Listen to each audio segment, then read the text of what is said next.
All right, fig lovers, this is Ross the Fig Boss. Today we're going to talk about how the fig trees did this winter time, the 2025-2026 winter. What were the results? We do a video like this, by the way, almost every single winter, and a lot of the time it's a little bit premature because you don't really know what made it through the winter until the trees really start budding out or putting out growth from the base to recognize what's dead and what's not dead. You can always recognize what's dead like a few months ago because you'll notice that the branches are maroon in color, they break very easily. You can do the scratch test, but sometimes the growth may appear to be alive and you can do the scratch test and it's green underneath, but it doesn't actually show up as dead until really things start to wake up here and bud out. But I'm pretty confident, even though we're almost at May 1st and this is about the time all the trees would be really starting to wake up and put out lots of growth, I'm pretty confident that every single tree that was not protected died all the way down to the base and is gonna have to restart from the base. None of the 1-year-old wood's alive, the 2-year-old wood, 3-year-old wood, 4-year-old wood, 5-year-old wood, anything that was above the snow cover this year. We had about a foot of snow on the ground for well over a month here in the Philadelphia area. And that will help insulate and keep things warm down there. Some people were actually wondering, did I lose fig trees because of this nasty cold that we had this year? The answer is no. They all should be coming back from the base if they haven't already. In fact, I see some growth down there on the Ronde Bordeaux, even though the entire top of the tree is dead. You can see even the young ones here. I'll show you these. Even the super young ones that I planted just last summer. These were planted in like July 1st somewhere, July 15th of last year. The top is dead. I took some cuttings. You can see some rodent damage here on the side. They got on top of the snow about a foot, and then you can see the rodent damage. It's pretty amazing to see where the snow is. And then of course they're coming back here from the base. Even trees that are super young, like all of them are gonna come back. So it's not a worry, it's not a concern about, oh, well, this one's dead and that one's dead. I'd be very shocked to see if any of them are dead. Even you guys out there, I'm in zone 7A, even some of you guys out there in like zone 6s, your trees shouldn't be dead from this. They should come back because if you planted them properly, you're supposed to bury a part of the stem, about 4 inches of the trunk below the soil. The soil will cover that stem and keep it warm through the winter time.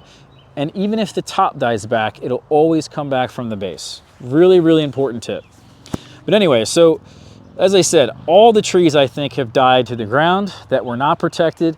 But the good news is all the trees I did protect by bending them over, stapling them to the ground with some garden staples, almost like stakes, and then putting cardboard over top, and then putting this straw as an example over top, they made it through the winter without any damage.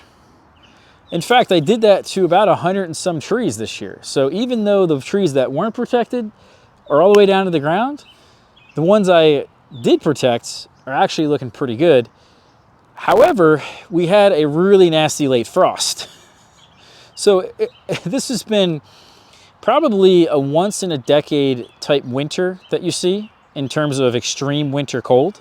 Even people who don't even know about plants were saying this winter in the Philadelphia area how brutal this winter was, just for humans, not for plants. So it's been a good experience. I wanted something like this. I wanted to see them push their limits and see exactly how hardy fig trees are.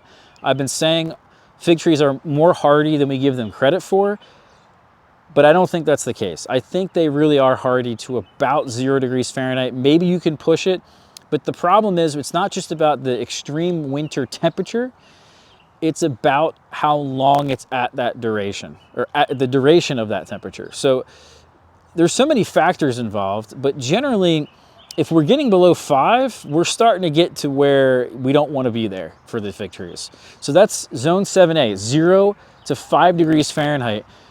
For these fig trees to not survive the winter, all that top growth will die back.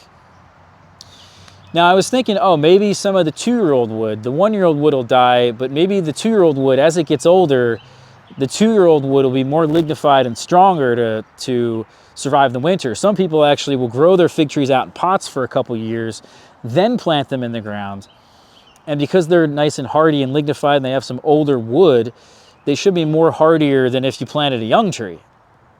Well, that doesn't seem to be true, because all the 2-year-old wood, 3-year-old wood, 4-year-old wood, all of that is dead. It seems like anything, like I said, below the soil line. So we've had a 1 in a decade year winter, and we had a 1 in a decade year late frost. And so we're not doing so hot this year. The season's off to a really terrible start. And some people might think, well, Ross, are you going to stop growing figs? This is just kind of something you got to deal with. And it's a good wake-up call, I think, to everybody out there. Welcome to the real world. Welcome to how the world works. We can't always have perfection. We can't always have perfect weather. We're growing fig trees in a place really we shouldn't be. And honestly, it makes me appreciate figs way more than as if they were readily available. If I lived in Italy, California, I've been to these places, they don't appreciate figs nearly as much as somebody in the Northeast does, as an example, where it's actually really hard to grow figs. I wish this wasn't so difficult, but to be totally honest with you, it's just part of it. It's what we're doing here. And if it was so easy, it wouldn't even be that interesting either. I wouldn't care. I wouldn't be trying to learn as much as I can about these fig trees as well. So we're gonna be fine. The trees from the late frost are already coming back. I already see life in these. They're already starting to bud out. There's even a braba here on this one. They're still about 2 weeks behind schedule. So if they did get hit by that late frost, I would say 2 weeks is probably the minimum they're set back. But it's not lost. It's not like they're gonna die from the frost. It's not like you even have to do anything. All we have to do in this situation, I know a lot of you guys out there are saying, well, Ross, my fig tree's not budding. It's coming up from the base, but the top is not doing anything. Why is my fig tree not growing? What do I have to do? The thing it got hit by the late frost. What do I do? There's nothing to do other than just to be patient and cut out anything that's dead. We don't want to have anything in here that's dead, because that can encourage what's the ambrosia beetle, which are borers that will bore into the wood. So it's really important just to clean up our trees. But other than that, we're just being patient. If your tree comes back from the base and you have a lot of shoots coming up, what we're gonna do is we're gonna thin out those shoots, select 5 to 8 of them, make sure they're well spaced, get yourself some stakes, put some stakes in the ground, stake this branch, as an example, away from this branch, and that way they're on an angle, they're away from each other, they're getting sunlight. And that's all we got to do for the future of these trees. I wish I had something more for you, but if the tree's all the way down to the base, it's it. We should have protected it. If you didn't, we should have done some kind of winter protection.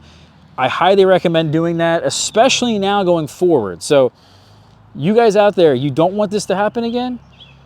Do yourself a favor and do the winter protection method that I mentioned. You can wrap them. If you have some other method, you can do that. But all it takes is bending this down to the ground, stapling in here, getting it as close to the ground as I can. Look how pliable this is. And this is a branch that's almost as tall as me, if not taller.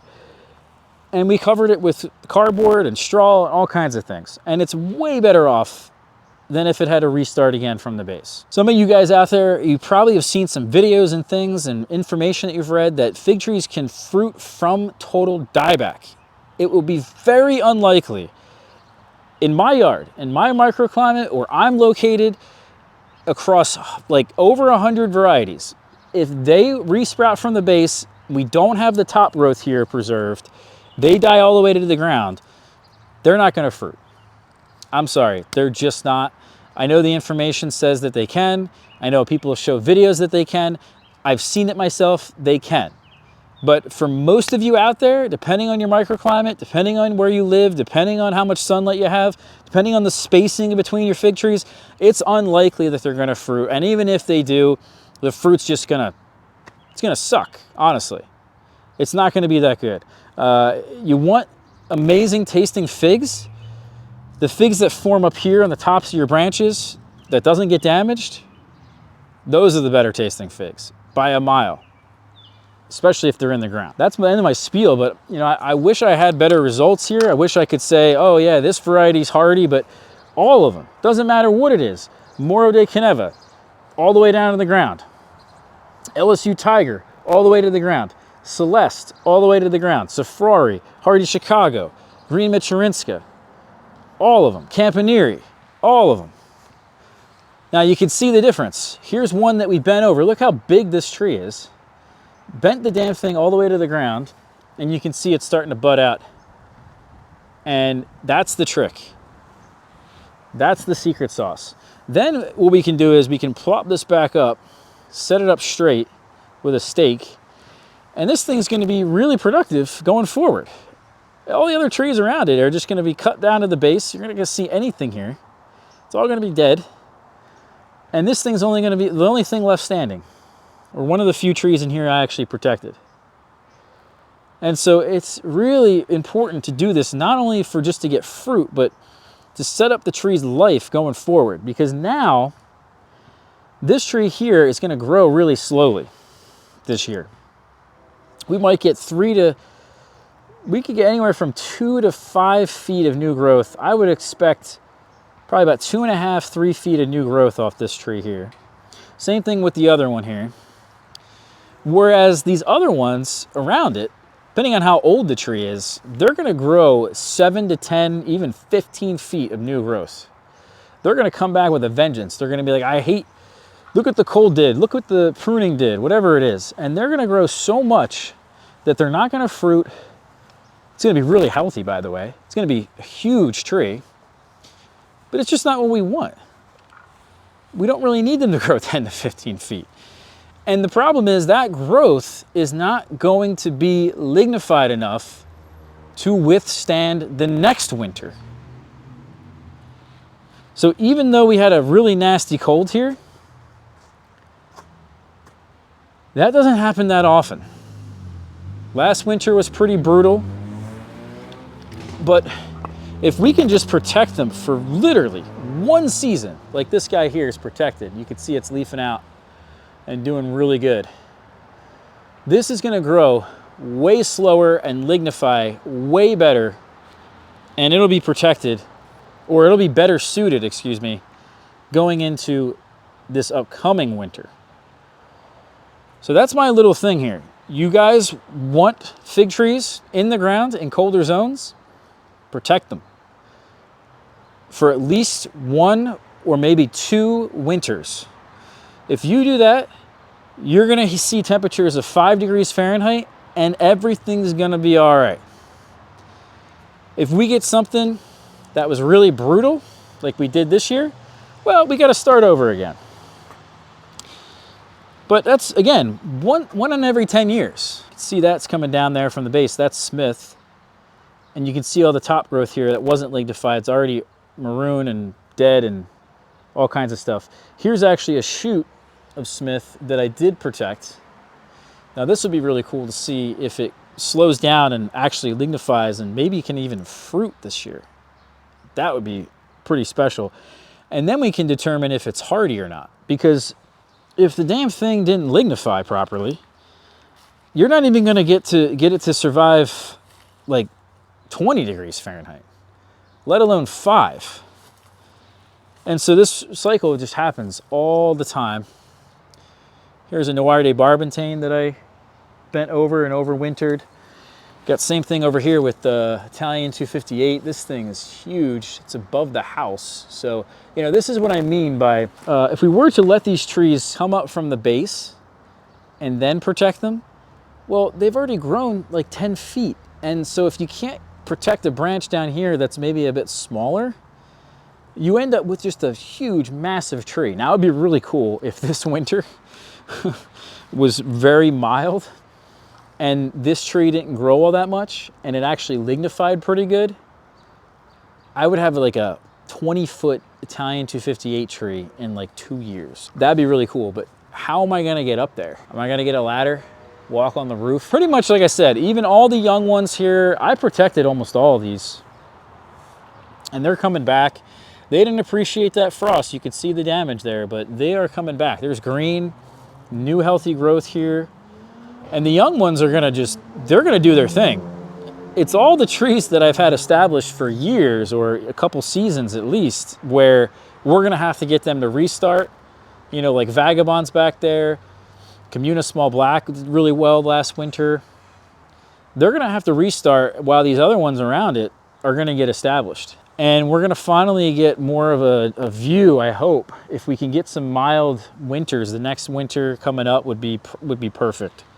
That'd be a dream come true. Mild winter this year, awesome. Just to get them established, all we need is that one winter coming up here. I really should protect them again. I made that mistake once before, is that I didn't protect them for that second winter. So this is the first winter, they're protected. And then the second winter came in, I didn't protect them, and it knocked them all down to the ground again. I might just have to do that. I really should just take my own advice. The potted ones are the same thing with this late frost. You can see some of them got hit, others didn't. This property here is a bit warmer than the other property that you guys might have seen some videos in. And the frost is not nearly as bad. You can see also this tree here is an interesting one. This was pruned back. This is a Black Celeste. I pruned this back for cuttings and stuff. Whereas the other ones that I didn't prune back for cuttings, I want them to fruit rather than produce wood for me.